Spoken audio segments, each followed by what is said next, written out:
Hi, guys. Welcome to 2020. This is Dr. Missy Hood with Monday's Compass for the week. We're going to start posting these every Monday so that you have your 3 points for the week that God's going to be focusing on prophetically for that week, so the front runners can maneuver quickly through contraction point 1, 2, 3, and 4 for 2020. It's going to be a busy year. What are the 3 points for this week for you to focus on? You're going to be authenticity, discernment, and learning to rest in this contraction point 1 phase. What does that mean for you? Authenticity means things aren't going to look like they've been looking like in the past as you've gone to church. Authenticity means God's going to be moving us into becoming more authentic as we move deeper into his love. But being in love doesn't mean you lower the standard. Okay? It means basically that many in this hour are going to be raised up, and they're not going to look like you would think love would look like. It doesn't mean they don't love. It doesn't mean they're not operating in Christ's spirit. It just means that God is raising up a different type of vessel for this hour to meet the need for the hour.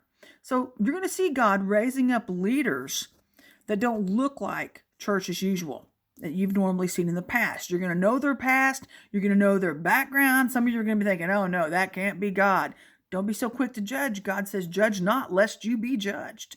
And God's like, don't tell me how to run my kingdom. Don't tell me who I can lift up and raise up, because I lift up the least of these that are deemed least likely to succeed, to confound the wise in this hour. And I'm not manipulating the word to tell you what I want you to hear.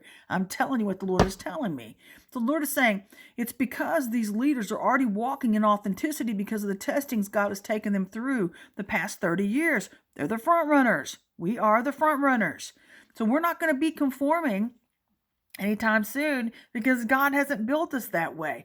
It's to meet people in the gray who are stuck in the gray, who he's trying to help define which team they're on. God says, who are you for in this hour? Are you for me or are you against me? That's what he's saying. So you're going to have to discern and know which team you're fighting for, first of all. And that's going to come through authenticity. Are you willing to get free? Are you willing to look at your flaws? Are you willing to deal with what's really in your heart? If not, you're going to be fighting for the wrong team, and that can disqualify you. Moving forward, so for those of you coming out of religious spirits, you're going to have to learn to get comfortable with being you, because anything else will make you feel like you're living a lie. And a lot of people have been living a lie for a long time. And this is why religion has driven many back into temptations and sin in the past, because they felt like they could never measure up, or they could never live and just be accepted and loved, flaws and all, so that God could change them in his own timing. God says love covers a multitude. Love covers. It disciples and it covers while we're going through the going through phase. Doesn't mean we tolerate bad behavior all the time. The Bible says not to tolerate the spirit of Jezebel. So God is there to course correct people who want to change and be changed. If you don't, you're going to find yourself in a heap of trouble. And so you'll always feel uncomfortable unless you allow God to love you authentically and love others authentically.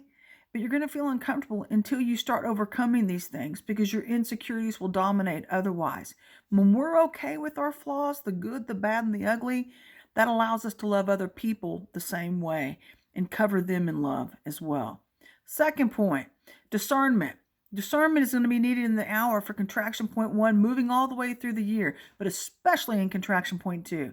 Contraction point 1 allows us to kind of assimilate and actually kind of research and find out what we're up against. But witchcraft is said to become very high this year, as we've already seen that fact proving itself to be very, very true. So your only ultimatum is to get free from everything that might give witchcraft an inroad, meaning you're going to start needing to get free from major deliverance issues in your bloodline, from personal sin, things like that. You're going to need to focus on this and let God get you free. If not, you're going to find yourself getting entrapped by it in 2020. Final point, resting. This opportunity in contraction point 1 is allowing you to experience a lull or resting phase for a moment, if you will. You need to be focused on getting your strength back from the last year, then asking God for new strategies to prepare you for the upcoming enlargement phase for contraction point 2, which starts in 2020. God bless you. You're going to rock this thing, and we'll see you next week.